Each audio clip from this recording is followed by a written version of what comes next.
Hello guys, welcome back to our YouTube channel. तो देखिए, मैं आपका दोस्त अभय आज आप लोगों के साथ लेकर आया हूं वीडियो, जिसमें आज हम देखने वाले हैं। जैसा कि आप सभी को पता है, दिल्ली यूनिवर्सिटी के जो भी सेमेस्टर 3 के स्टूडेंट हैं, उन सभी का कल बिजनेस स्टैटिस्टिक्स का एग्जाम है। तो आज मैं आप लोगों के साथ लेकर आया हूं वो सारी चीजें कवर। अगर किसी स्टूडेंट की अभी तक कोई भी प्रिपरेशन नहीं हुई है इतनी अच्छी, तो मैं आज अब लेकर आया हूं एक सीरीज, जिसमें मैं आपके साथ कुछ वीडियोस शेयर करूंगा, जिसमें मैं जो जो आपके इंपॉर्टेंट कंसेप्ट हैंगे उन सभी के कुछ इंपॉर्टेंट क्वेश्चन, जिस टाइप के क्वेश्चंस आपके एग्जाम में आते हैं, वो सारे डिस्कस करने वाला हूं। आपको क्वेश्चन प्रोवाइड करूंगा, उसका रिटर्न सॉल्यूशन प्रोवाइड कराऊंगा और आपको सारी चीजें एक्सप्लेन कर दूंगा कि किस तरीके से ये सॉल्यूशन हुआ है। तो बिना देर किए, बिना टाइम वेस्ट करे, अब शुरू करते हैं हम अपनी आज की वीडियो और देखते हैं इन सभी चीजों को। लेकिन उससे पहले, अगर आपने अभी तक चैनल को सब्सक्राइब ना करा हो तो चैनल को जरूर सब्सक्राइब कर लें। इस टाइप के और कंटेंट के लिए वीडियो को अपने सभी दोस्तों के साथ शेयर करना ना भूलें, वीडियो को लाइक करना ना भूलें और चैनल को जरूर सब्सक्राइब कर लें, क्योंकि ये सीरीज कई सारी वीडियोस में आने वाली है, तो सारी वीडियोस आपको दिखती रहे। तो देखिए, आज की वीडियो में हमें करना है टाइम सीरीज एनालिसिस वाली जो यूनिट है उसका उसके क्वेश्चंस। तो सबसे पहले आप देखते हैं कंपोनेंट ऑफ टाइम सीरीज में क्या क्या आता है। तो ट्रेंड आता है, सीजनल वेरिएशन, साइक्लिक वेरिएशन और इरेगुलर और रैंडम वेरिएशन। इसमें हमें मेजर क्या क्या करना होता है। मेजरिंग ट्रेंड में हमें करना होता है मूविंग एवरेज और लीस्ट स्क्वायर्स कैलकुलेट करनी होती है। ये दो मेथड होते हैं। तो देखिए, ये क्वेश्चन है, इसमें बोला है compute 3 yearly moving average value for the following data. ये आपको डेटा दिया है, इसकी 3 ईयर वैल्यू कैलकुलेट करनी है, एवरेज वैल्यू। तो देखिए, ईयर दिए हैं आपको, वैल्यूज दिए हैं। तो सबसे पहले आपको ईयर लिखने हैं और उसकी वैल्यूज लिख लेनी है। अब क्या करना है, 3 ईयर टोटल लेना है। 3 ईयर टोटल कैसे लेंगे, पहले स्टार्टिंग के 3 ईयर का जो वैल्यू दी है उन तीनों का टोटल लिखना है। तो देखिए, 6 4 10 और 2 12, ये आपका 12 लिख दिया। फिर इससे ऊपर वाला छोड़ के इससे अगले 3 नंबरों का, तो 8 6 और 4 का टोटल लेंगे, 18 आ गया आपका। फिर दो छोड़ के बाकी के 3 का ऐसे नीचे नीचे करके 3 3 ईयर का आपको टोटल लेके लिखते चलना है। तो 27 आ गया, फिर 33 आ गया एंड 39 आ गया। ये आपने 3 ईयर का टोटल आ गया। और 3 ईयर की एवरेज कैसे लेंगे, तो इन सभी नंबर को आप क्या करेंगे, 3 से डिवाइड करते चलेंगे। तो 12 को 3 से करा 4 आ गया, 18 को 3 से करा 6 आ गया, 27 को 3 से करा 9 आ गया, 33 को 3 से करा 11 आ गया, 39 को 3 से करा 13 आ गया। तो इस तरीके से आपको मूविंग एवरेज वैल्यू कैलकुलेट करनी होती है। नेक्स्ट क्वेश्चन बोला है find the trend of the following time series by method of moving average. आपको ट्रेंड फाइंड करना है मूविंग एवरेज का। एज्यूम अ 4 ईयरली साइकिल की, ये एक 4 ईयरली साइकिल है। तो आपको ईयर दिए हैं, वैल्यूज दी हैं, फिर ईयर दिए हैं और वैल्यूज दिए हैं, कई सारी वैल्यूज दी हैं। तो कैसे कैलकुलेट करेंगे, देखिए आप सेम वही करना है। सारे ईयर लिख लिए, सारी वैल्यूज लिख ली। अब 4 ईयरली एवरेज बोली है, तो आपको 4 नंबर लेने हैं, उनका ऐड कर उनकी एवरेज निकालनी है। कैसे निकालेंगे, तो 53 79 76 प्लस 66 अपॉन में 4 कर देंगे, तो आपकी ये वैल्यू आ जाएगी 68.5। फिर ऊपर वाला छोड़ देंगे, बाकी नीचे की 4 की निकालेंगे, उसको 4 से डिवाइड कर देंगे, तो आपकी ये आ जाएगी। ऐसे आपको एवरेज निकाल लेनी है। ये आपकी 4 ईयरली एवरेज हो जाएगी। और 4 ईयरली मूविंग एवरेज सेंटर, ये कैसे कैलकुलेट करेंगे आप, तो इन दोनों का सेंटर पॉइंट क्या है, इन दोनों का तो इनकी क्या कर देंगे आप, जो एवरेज होती है वो एवरेज लिख देंगे, तो आपकी ये सेंटर पॉइंट निकल के आ जाएंगे। इस तरीके से आपको ट्रेंड फाइंड करना है। अब देखिए, नेक्स्ट टॉपिक है आपका इंडेक्स नंबर। तो method of calculating index number कौन कौन सा है, सिंपल और अनवेटेड मेथड होता है। इसमें सिंपल एग्रीगेटिव मेथड होता है, जिसका फॉर्मूला ये दिया है आपको। Simple average of price relative method होता है, जिसका फॉर्मूला कुछ ये दिया है, ये थोड़ा सा कंजेस्टेड हो गया है। फिर आएगा वेटेड एवरेज मेथड होता है, जिसमें वेटेड एग्रीगेट मेथड होता है और weighted average of price relative method होता है। तो देखिए कैसे कैसे। पहला क्वेश्चन है, calculate price index for the year 2013 using 2010 as a base period by simple aggregative method से। तो देखिए, आपको कमोडिटी दी है, प्राइस दिया है 2010 में, प्राइस दिया है 2013 में। तो आपको सिंपल मेथड लगाना है। तो सबसे पहले आप क्या करेंगे, सिग्मा P1 करेंगे। सिग्मा P1 का मतलब होता है जो आपका जो करंट ईयर रहेगा उसके प्राइस का टोटल ले लेंगे। तो इन सभी का टोटल लिया आपका आ गया 320।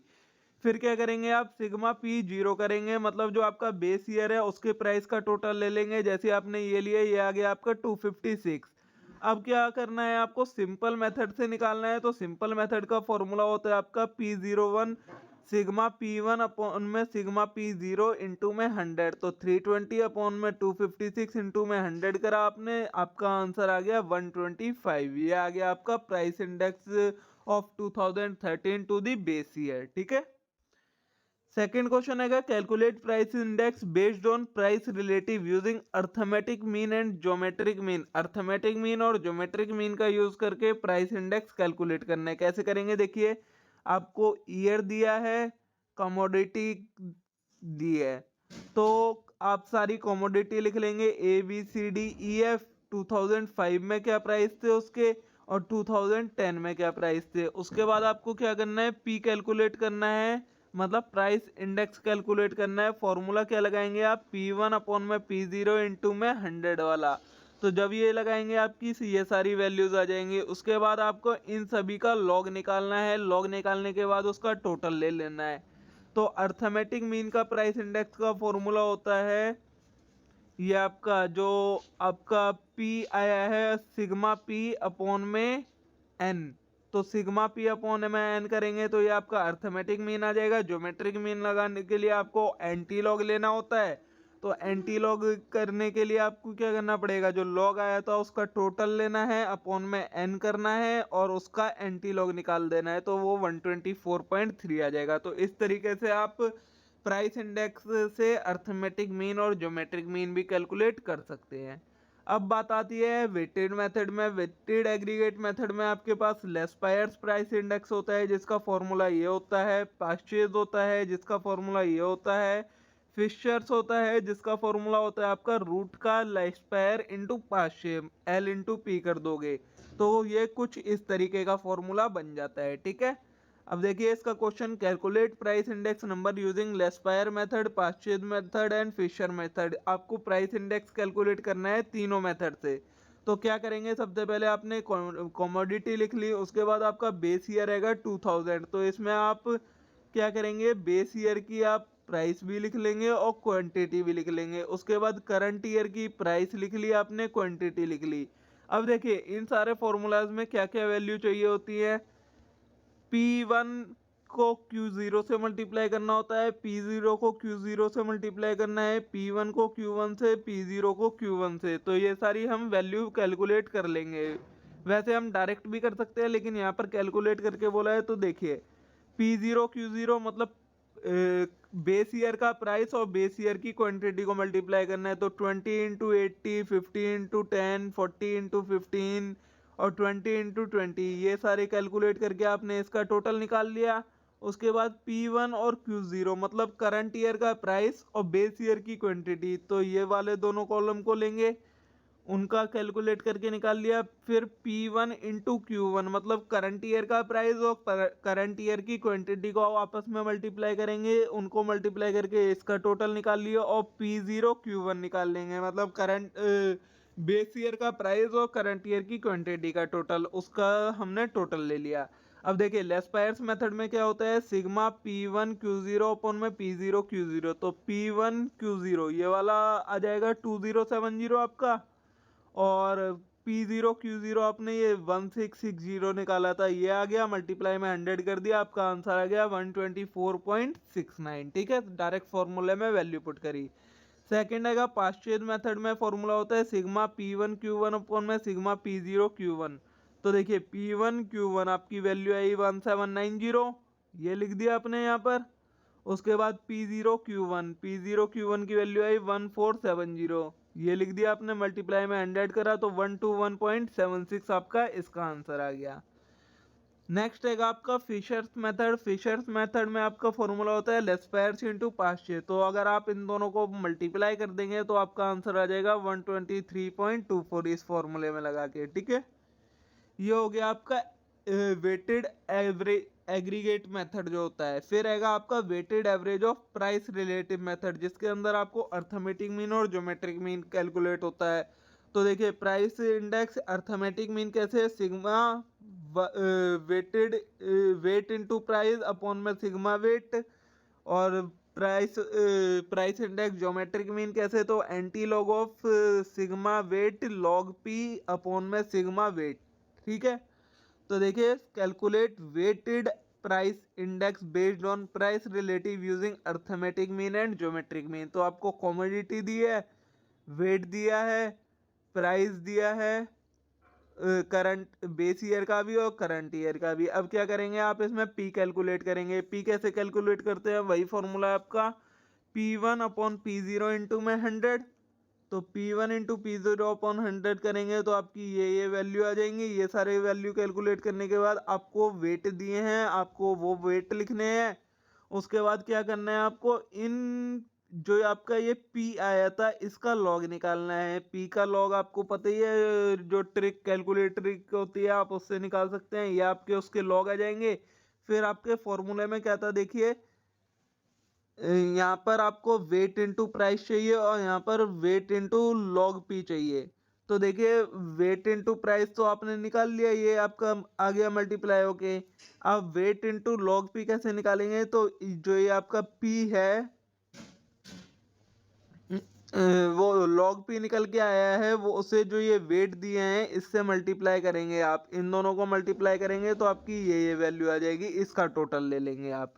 अब देखिए सिंपल फॉर्मूले में प्राइस इंडेक्स अर्थमेटिक मीन, तो सिग्मा डब्ल्यू पी अपॉन में सिग्मा डब्ल्यू पी का सिग्मा जो ये वाला कॉलम है आपका, मैं इसे दूसरे से मार्क करता हूँ, जो ये वाला आपका कॉलम है इसका टोटल लेंगे। आपका ये आएगा 10,101.7 अपॉन में जो ये आपके ये वेट है इसका टोटल आएगा 100। तो ये आपका नीचे आ गया 100, तो आपकी वैल्यू आ गई 101.017। वहीं प्राइस इंडेक्स ज्योमेट्रिक मीन का तो antilog sigma weight log P upon में सिग्मा वेट, ये आपने वैल्यू पुट करी, आपका आंसर आ गया 98.33। ठीक है, तो ये हो गया आपका जो प्राइस इंडेक्स वाला है। अब आएगा क्वांटिटी इंडेक्स का, तो इसमें भी वही फॉर्मूलेज होते हैं। सिंपल एग्रीगेट अगर क्वांटिटी इंडेक्स निकालना है तो Q01 होता है सिग्मा Q1 अपॉन में सिग्मा Q0 इंटू में 100। सिंपल एवरेज वही सारे फॉर्मूले आएंगे जो प्राइस में था, वही सेम सारा कंसेप्ट है, सारी चीज़ें वही आएंगी, बस जहाँ पर P था वहाँ पर Q आ गया है, जहाँ पर Q था वहाँ पर P आ गया है। देखिए डायरेक्ट क्वेश्चन दिखाता हूँ मैं आपको। Compute quantity index using Fisher's formula, Fisher's का कैलकुलेट करना है। तो देखिए ये आपने कमोडिटी लिख ली, ये बेस ईयर का प्राइस आ गया, ये वैल्यू आ गई, ये बेस ईयर की क्वांटिटी आ गई, ये करंट ईयर का प्राइस आ गया, ये वैल्यू आ गई। ठीक है, तो देखिए Q1 ये आपने करंट ईयर की क्वांटिटी लिख ली। उसके बाद वही चारों कैलकुलेट करने हैं, Q1 P0 Q0 P0 Q1 P1 और Q0 P1। उसके बाद फिशर्स का फॉर्मूला प्राइस इंडेक्स में जो था वही आएगा, बस जहाँ पर P था वहाँ पर Q आ गया है, जहाँ पर Q था वहाँ P आ गया है, सेम वही है। तो सिग्मा Q1 P0 अपॉन में सिग्मा Q0 P0 इंटू में सिग्मा Q1 P1 अपॉन में सिग्मा Q0 P1। ये सारी वैल्यू आपने ये कैलकुलेट कर ही ली है चारों की चारों। जैसे आप वैल्यू पुट करेंगे आपका आंसर आ जाएगा 120.64। ठीक है, तो देखिए ये सेम वही क्वेश्चन हैगा, आपको सिंपल क्वेश्चन है, वैल्यू इंडेक्स कैलकुलेट करना है। ये आपको फॉर्मूला दिया है, इससे आप कैलकुलेट कर सकते हैं, आपको इसका सॉल्यूशन मैंने दे ही दिया। तो देखिए ये हो गया आपका जो आपका इंडेक्स नंबर वाला चैप्टर था वो कंप्लीट। ठीक है, और इसी के साथ दोस्तों आपकी ये वीडियो का लास्ट पार्ट है, इसमें के बाद अब कोई पार्ट नहीं आएगा। मैंने सारे चैप्टर आपके कवर करवा दिए हैं, उनमें से जो जो इंपॉर्टेंट प्रैक्टिकल क्वेश्चन थे सारे मैंने आपके साथ डिस्कस कर लिया है। मे भी ये वीडियो आप लोगों के लिए यूजफुल रही होंगी। वीडियो अच्छी लगी हो तो वीडियो को लाइक करना मत भूलिएगा, चैनल को जरूर सब्सक्राइब कर लीजिएगा इस टाइप के और कंटेंट के लिए। And best of luck for your exam. Thank you.